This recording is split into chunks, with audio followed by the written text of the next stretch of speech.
Coming up on the Wednesday edition of Carolina Week. It's the calm before the storm. Much of eastern North Carolina has spent days preparing for Ophelia. And then it's called university housing, but it's a 20 to 30-minute walk from campus. And in sports, being a college freshman is tough enough. But what about having to step in for an injured upperclassman? Talk about pressure. All that and more. Carolina Week starts right now. From the School of Journalism and Mass Communication at the University of North Carolina at Chapel Hill, this is Carolina Week.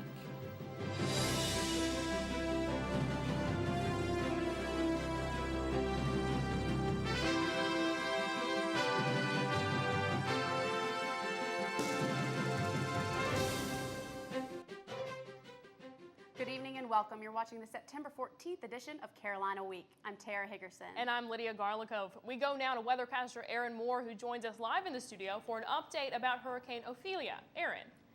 Thanks, Lydia. Wednesday was a long day at the coast as Ophelia crept along the waters of North Carolina. As of the 2 p.m. Wednesday advisory from the National Hurricane Center, Ophelia was located 40 miles to the southeast of Wilmington, where they recorded sustained winds of 68 miles per hour and gusts as high as 77 miles per hour.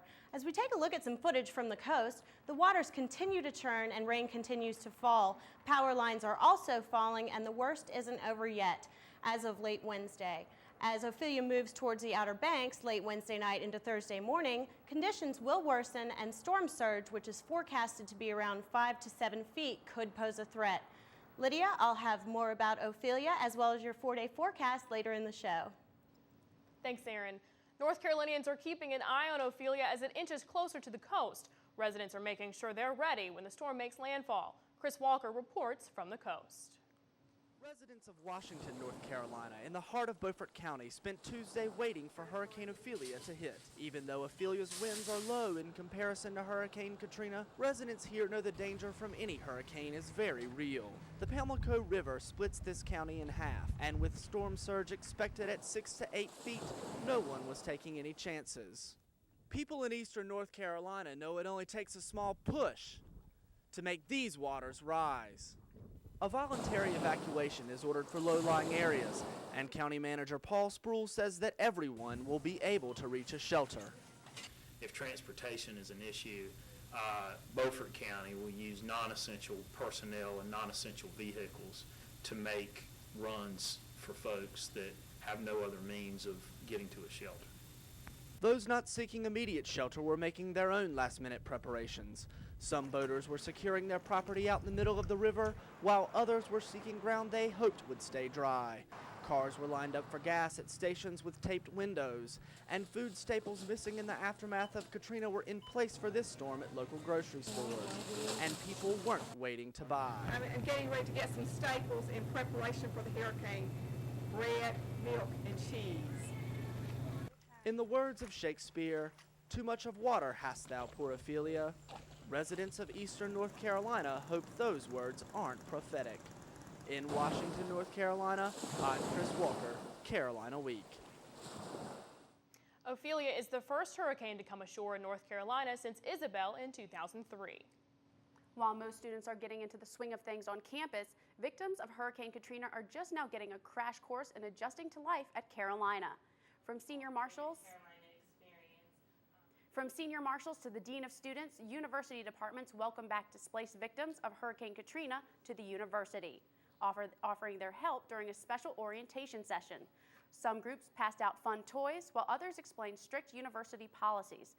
The assistant director of new student programs, Michelle Stauffer, says that students receive valuable information.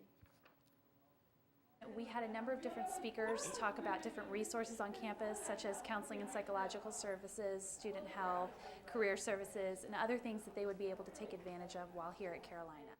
Orientation lasted only an hour, but these students left knowing a lot more about being a Tar Heel. And the Carolina community continues to help as well. That's right, Tara. Spanky's Bar and Restaurant held a fundraiser Monday to help the Hurricane Katrina relief effort. Bartenders and waitstaff donated all their tips to the Red Cross, and patrons did their part by making those tips generous. By the end of the night, Spanky's raised more than $3,000. Manager Anna Davis came up with the idea and says the staff supported it from the start. Everybody was happy to do it. Everybody that's working tonight volunteered, and I think everyone that's on board was excited to be able to help. I mean, it's not much. It's pretty much the least we can do. This is not the first time Davis has put a fundraising idea into action. Earlier this year, she helped with the tsunami relief effort. Returning to campus, construction and renovations across campus was no surprise for most UNC students, but the students assigned to Cobb Residence Hall returned to new housing situation altogether. Elizabeth Crumpler in the studio with us now has more about their relocation and its effects. Elizabeth? Tara, sophomore Marissa Hall was thrilled to be moving to Cobb Residence Hall's prime location on North Campus. But when she got to campus this fall, she was disappointed to discover she was actually living in student family housing so far away, it isn't even on the campus maps. Hall isn't alone. Late renovations in Cobb displaced more than 300 students. For now, they've ended up behind the Dean Dome. They're living in Beatty Hill apartments, which were designed for students with families. The main problem is distance. Instead of rolling out of bed 10 minutes before class like they thought they would, Hall and the other temporary Beatty Hill residents must wait for a bus to take them to classes. Otherwise, Hall says they face about a 45-minute uphill hike. I lived in Ehringhaus last year and was really happy that I got North Campus. So of course, it's kind of shocking when all of a sudden I'm living farther than South Campus. Students are crammed in. 2 sleep in each bedroom and 2 more sleep in each living room. And freshman Carlos Torriello says that the location and cramped spaces aren't the only disadvantages. I think socially it's going to be really hard, especially since the first semester is like when everyone's making friends. Students with families also live in Beatty Hill. Families that might expect more peace and quiet than they're getting with younger students for neighbors. I think the people that have had the worst problems are the families that live here, which is terrible because it is a very nice place because you have the playground over there and everything. Cobb was supposed to be finished in early August, but Tara, housing officials now say construction won't be finished until at least October 8th. Elizabeth, when will the students be able to move out of Beatty Hill? Housing officials say their goal is to have all the students moved into Cobb by Thanksgiving, but Tara, several students told me if it's going to be that late, they'd rather wait until after winter break. Elizabeth Crumpler live in the studio. While the campus is working to find homes for its students, Orange County is working on a 10-year plan to make sure all of its residents have a place to call home as well. Wednesday, participants in a forum in Chapel Hill discussed ways to fight homelessness. Philip Manjono is the go-to guy in the Bush administration for homelessness issues nationwide.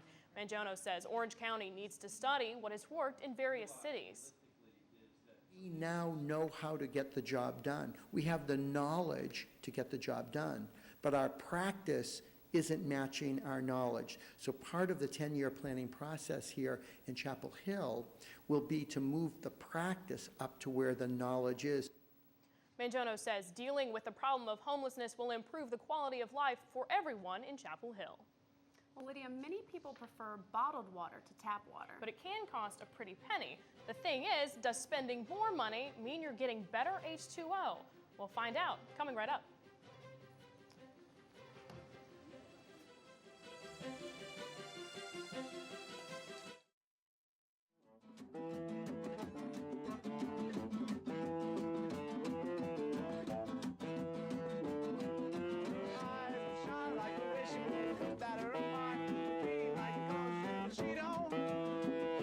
Excuse me, do you guys get tested for HIV?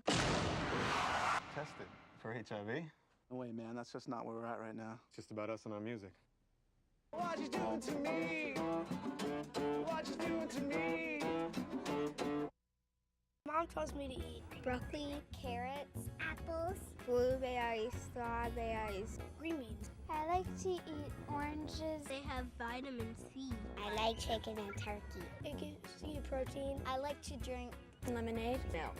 Because milk makes you be strong. A lot of fruits and vegetables make you healthy. Make good choices so you'll be healthy. and it's good for you. Healthy living starts early with a wholesome diet and exercise. What would you do with an extra $1,400? Go on a shopping spree? Put down a payment on a new car? Well, whether you know it or not, that's exactly what you're paying in fees as an undergraduate student at Chapel Hill for things you might not even use. Junior Julie Sorfranco couldn't survive without on-campus computer labs.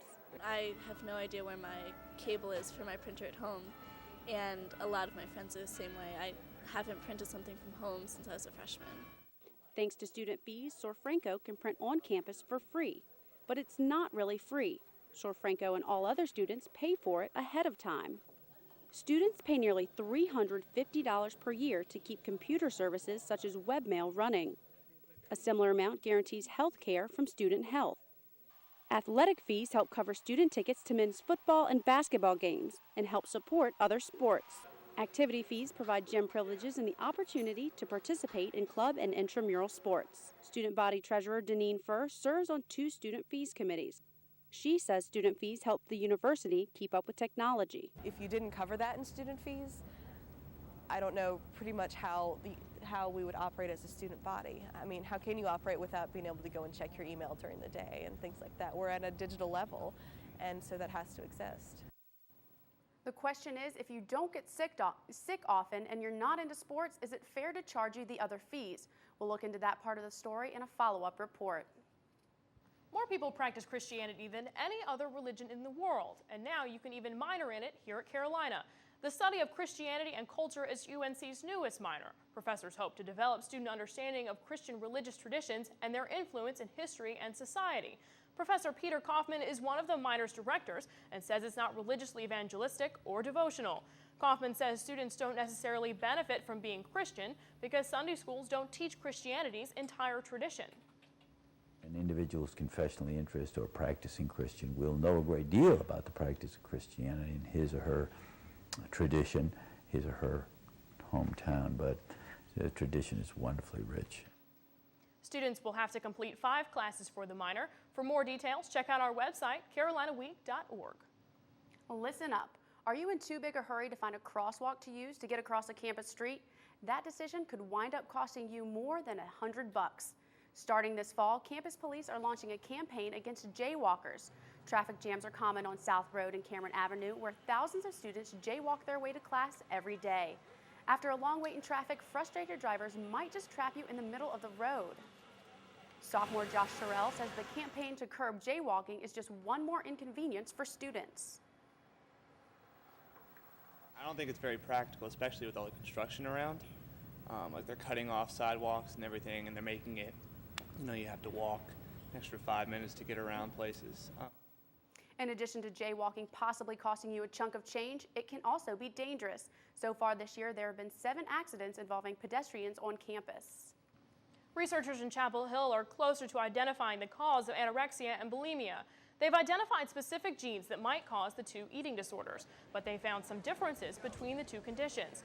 Though all these traits can be found in both, people with anorexia are more likely to show an obsession with some form of perfection and a general anxiety. People with bulimia, however, tend to show a lifetime of minimum body mass index, concerns about mistakes, delayed age of menstruation, and a food-related obsession. Researchers are working on pinpointing the region of the human genome that increases someone's risk for developing either anorexia or bulimia. Doctors recommend we drink 8 glasses of water a day. If all that water is bottled, obeying the doctor's orders can make for some costly H2O. Carolina Week reporter Crystal Calloway says that doesn't have to be the case. Water is as basic a human need as the air we breathe. But unlike air, water comes at a cost. So how much are you paying for your basic human right?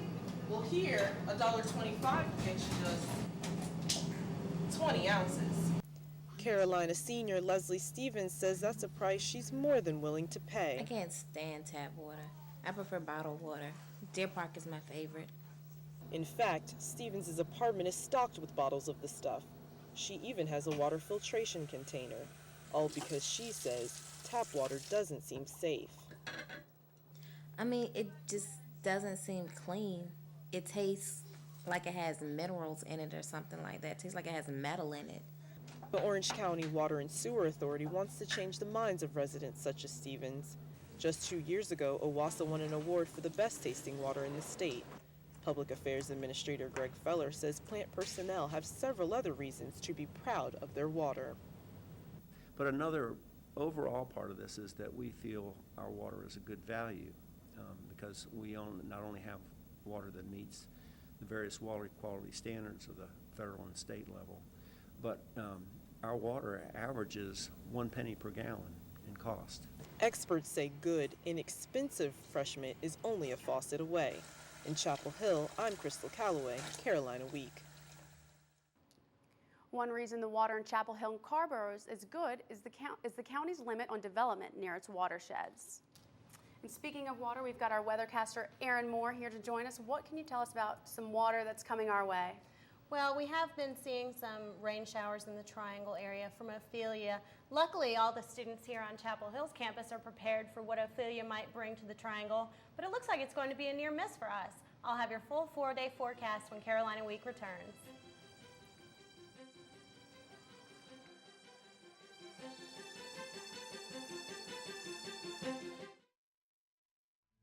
"200 years ago, Lewis and Clark set out to discover an all-water route to the Pacific.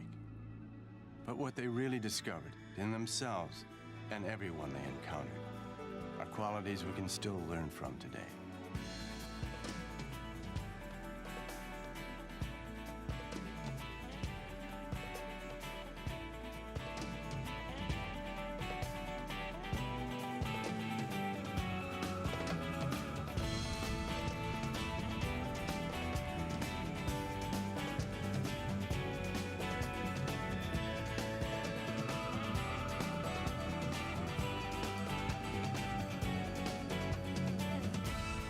As we commemorate the Lewis and Clark Bicentennial, we invite you to walk with them at lewisandclark200.org and see what you discover, because their trail winds through us all.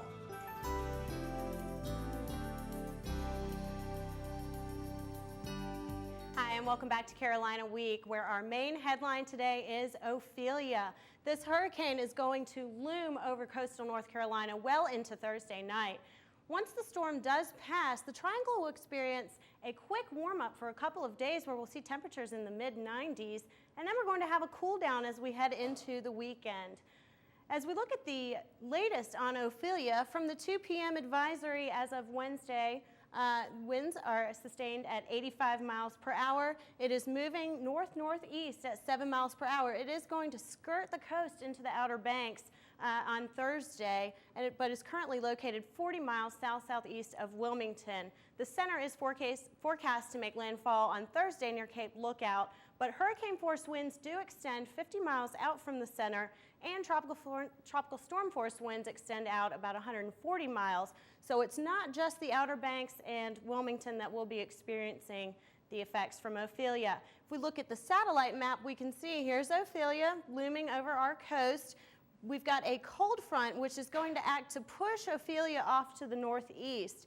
And that cool front will be coming through on Friday, causing our temperatures to cool down for the weekend. Back in the middle of the country, we've got clear skies and very, very warm temperatures. If we head to the surface map, again, here is that cold front that's going to be coming into our area on Friday, pushing Ophelia off into the coast and hopefully off into cooler Atlantic waters.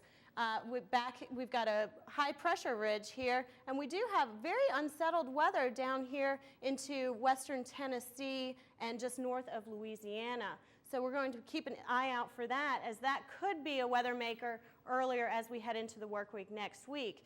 If you're going to the beach this weekend to check out possibly any storm damage, we will see temperatures in the 4-day forecast. We're on Friday, we will see temperatures in the upper 80s and lows in the mid-60s. As we go into Saturday, skies will begin to clear. It will be less cloudy on Saturday than Friday, and you will see the temperatures cool off about 10 degrees between Friday and Saturday. As we go into Sunday, again, it's going to be even more clear as we finish out the weekend and start back the work week. And the temperatures will begin to rise again as we go on to Monday. Now, if you're going to the beach this weekend, we will see temperatures in the mid to lower 80s and low temperatures between 65 and 70 degrees both days, again clearing out much more on Sunday than on Saturday. If you're headed to the mountains, on the other hand, temperatures will be much cooler and very fall-like. We'll see highs in the mid-70s and lows around 50 to 55 degrees with very clear skies both days. So if you're going to the UNC game on Saturday, kickoff is at 7 p.m. and It should be sunny and in the mid-70s, and sunsets at 7:19, and it's going to cool off very quickly as the sun sets, so you might want to bring a UNC sweatshirt. That sounds like some good weather for a good football game against Yes. Wisconsin. I always think that those Carolina Blue Skies are going to bring us some Carolina luck. So I hope so. All right, thanks, Aaron. Thank you. We all hope so. I know Heather Catlin hopes so as well. We've got That's some right. good weather coming in. Are we going to have a good game? Maybe. You know, I'm really hoping the boys can pull this one out. As you know, they lost to Georgia Tech in Atlanta last weekend. So for their home opener, I'm really hoping they can take this one from Wisconsin. Well, close calls under the lights and maybe just a little of that Carolina magic. It's Tar Heel football when we come back on Carolina Week Sports.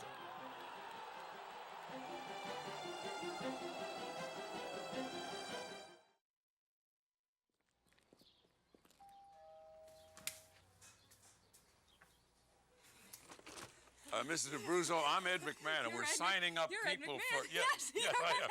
Yeah. Mr. Murphy, Ed McMahon. We're starting up. No.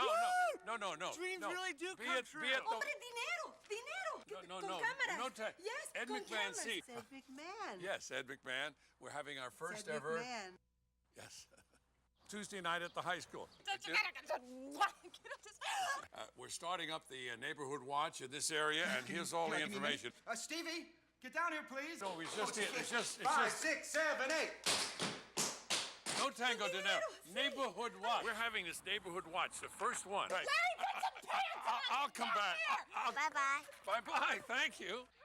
Start a neighborhood watch. It's just one of the many ways you can help make America stronger. To find out how, call or log on for this free guide.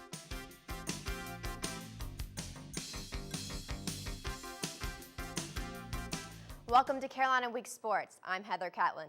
This just in, we're still national champions. I'll tell you how the team will be able to prove it in just a bit. Football fans, get ready. Carolina's first home game of the season comes Saturday. Coach Bunning and the team are ready to rumble with Wisconsin after their close game against Georgia Tech. They know that their home advantage gives them an edge. We got an incredible opponent coming in here to play in Keenan, and I'm excited about playing in front of our home fans.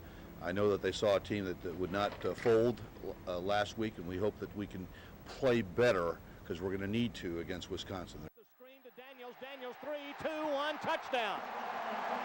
I have full confidence in our running backs that they're going to, do well. So I know Barrington. I've seen him in practice, and he can run, and so can Cooter. So it just took him one game.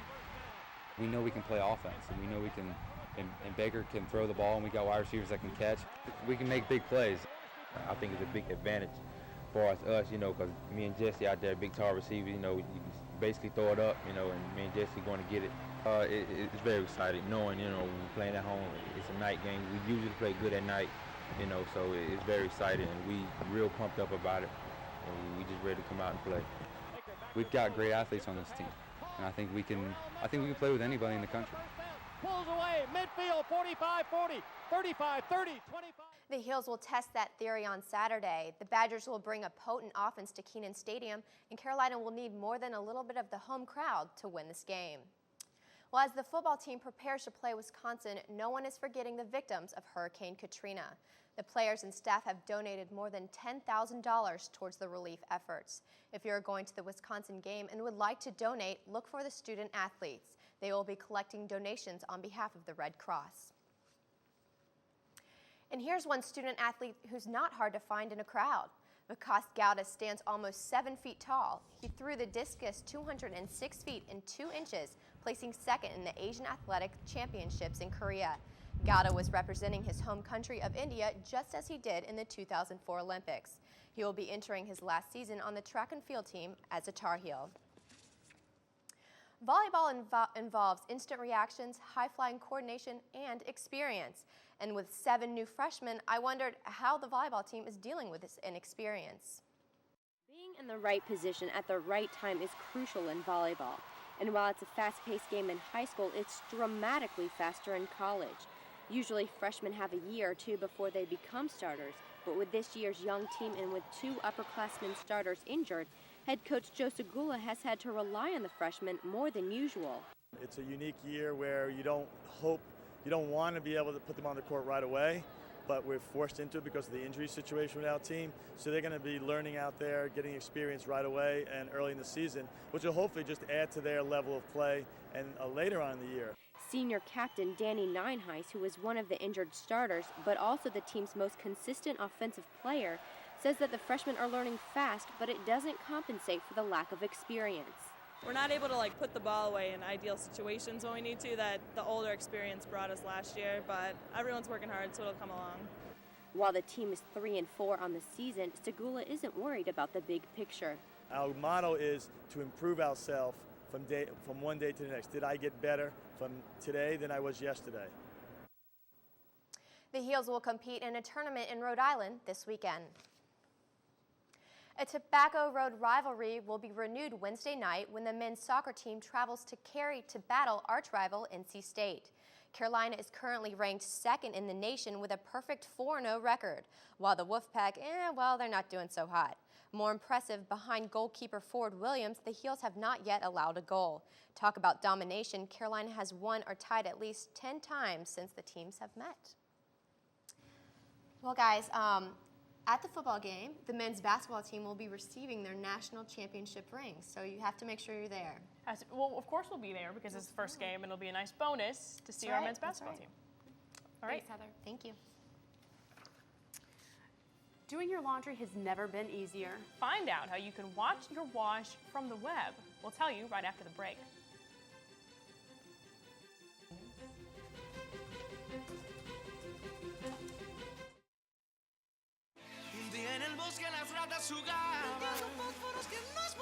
Escucha Smokey antes de tratar. Solo tú. No juegues con fósforos, no juegues con fuego. No hay nada perdonable con el cual asustar a un pobre ratón sin casa en que vivir. Si un hermoso bosque es lo que deseas, no juegues con fósforos, no juegues con fuego. Solo tú puedes prevenir los fuegos en áreas naturales.